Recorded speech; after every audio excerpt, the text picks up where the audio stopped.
that I'm very sorry and I apologize for the inconvenience of me not giving up. Bonjour everyone, Pantoufleee here today for a new video in which we're gonna play, or I should say we're gonna watch someone play the Super Conqueror. But I did not use that replay because I wanted to do a review or anything like that about the Super Conqueror. I used it because it has to be one of the most heartbreaking replay I've ever seen in my life. And you're gonna have to wait till the end to see why. So basically, waiting for that, maybe it would be good for those of you that are owning the Super Conqueror, or for those of you that are seeking to get it, what this tank is all about. In my opinion, when it comes to the Super Conqueror, it's probably one of the greatest heavies at tier 10. A lot of people will differ with me, but I've always stand by the edge of that Super Conqueror hull because, oh boy, is that thing completely broken when used correctly. Let me explain to you why I say that. When you take a look at the Super Conqueror, you already understand that it's based on the Conqueror, the tier 9 British tank, but here let's say that it's up tiered with some brand new tools, aka the spaced armor. When you take a look at the turret, you see that you have spaced armor roughly everywhere, and plus, despite the fact that it reinforced your turret, you also have a stronger base turret than the one you have on the Conqueror, which implies that with this tank it's literally impossible to penetrate you in your freaking side cheeks. Turret cheeks, I should say, not side cheeks.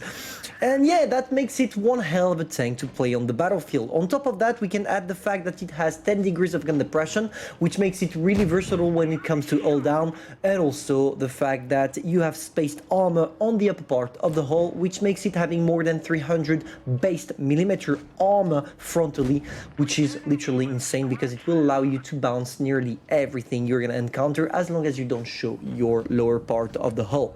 Now, that being said, let's talk about the playstyle. Obviously, we have to play in all down, which implies that we show our turret only and not the rest of the tank.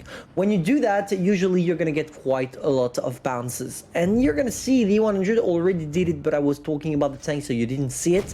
But the E100 is gonna shoot some HE to the Super Conqueror because it's extremely difficult to penetrate the tank in the turret. To penetrate the tank in the turret, you need to get the cupola, but yeah, the cupola on that tank is kind of tricky to get because even this part of the tank is around 250 millimeters of armor, if I'm not mistaken, but I might be wrong here, so don't take it for granted, which implies that, yeah, with this tank, you have the strongest armor ever.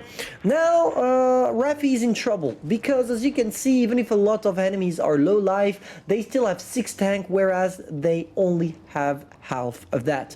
So yeah, Raffi doesn't know if he has to push or not, and he's gonna stay in his position. This is totally a totally valid thing to do, because otherwise, if you push, you're gonna expose yourself and show to your opponents maybe your the rest of your tank, and therefore making it easier to get penetrated. So you would rather stand by your ground and hoping for them to push, and at least that's their job, to push, because they have 6 tank, whereas Raffi only has 3 in his team.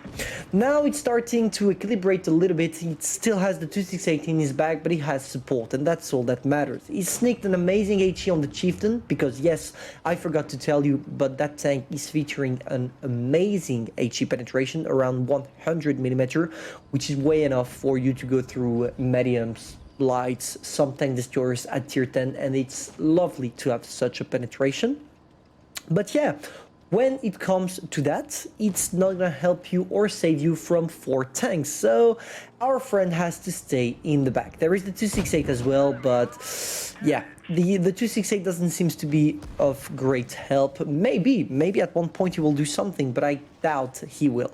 The 268 is camping in the back and he's a one-shot, so yeah, Raffi has to deal with the Grand Wagon as soon as possible to be able to equilibrate a little bit the matchmaking. Now 4.5k damage, 2 kills already, the 268 in the back doing nothing, and an heavy 183 that we don't know yet where the guy is. And this is extremely dangerous for him, because yeah, he has 1.2k hit points for the moment, but it's 1.2k enough for the alpha damage of the hash of the FV183, and that sentence didn't mean or didn't make any sense, so I'm gonna reformulate. What I mean is 1.2k damage is something the FV1A3 can do using a Hess shell. It's gonna be quite hard to penetrate the Super Conqueror from the front, but if the FV managed to get in his back or something like that, for example, getting from that bush right there by circling, it's literally over for Raffi, and he knows that. That's why he has to kill all the tanks, the remaining tanks, before having to jump on the FV1A3.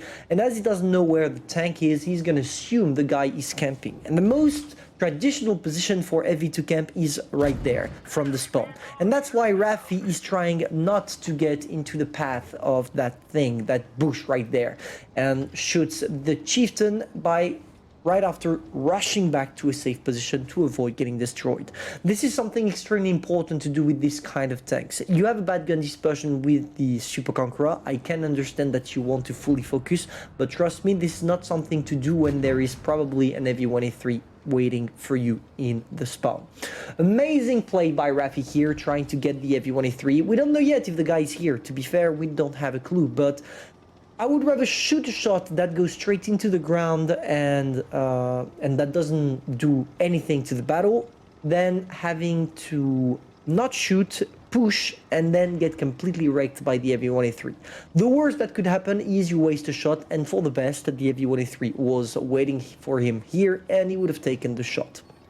Here it's not the case. They have to find the FV1A3 pretty fast, and that's the job, because, take a look at the time, guys.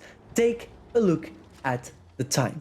40 seconds remaining, and our friend is going on. He's rushing through, using some adrenaline, and now the FV1A3 is escaping. Raffi knows he has to go there, because if he doesn't, it's over for him. There is also the 268 being close to him in the back, but is he gonna make it? I don't think so. The 268 is gonna stop himself. Raffi at last knows that he doesn't have time for that, and he has to push. Come on, Raffi, you can do it. It's 3 shots away, and he already knows that 3 shots is gonna be impossible. He goes for the first one. Come on, 268, maybe can you? Yeah, he got the shot. 42 hit points, guys, and oh boy, what a clutch. What a horrible thing to do. I feel bad for Raffi. I feel bad, but I gotta laugh at this because it's quite a funny situation. But god damn, man, at 0.1 second, he got the draw. He still has the ace tanker though, but god damn it. How frustrating does it have to be for Raffi? Anyway, you did well, man. You did well. You just lacked of 1 second, literally. I can't really blame you for that. It was an amazing replay to watch and comment. Guys, if you enjoyed, you know what to do. Feel free to subscribe, like, and share. And yeah, share your frustration with me in the comments because, oh boy, would have been frustrated if I was at Raffi's place. Hopefully you enjoyed, and I'm gonna see you soon for a new video. Bye.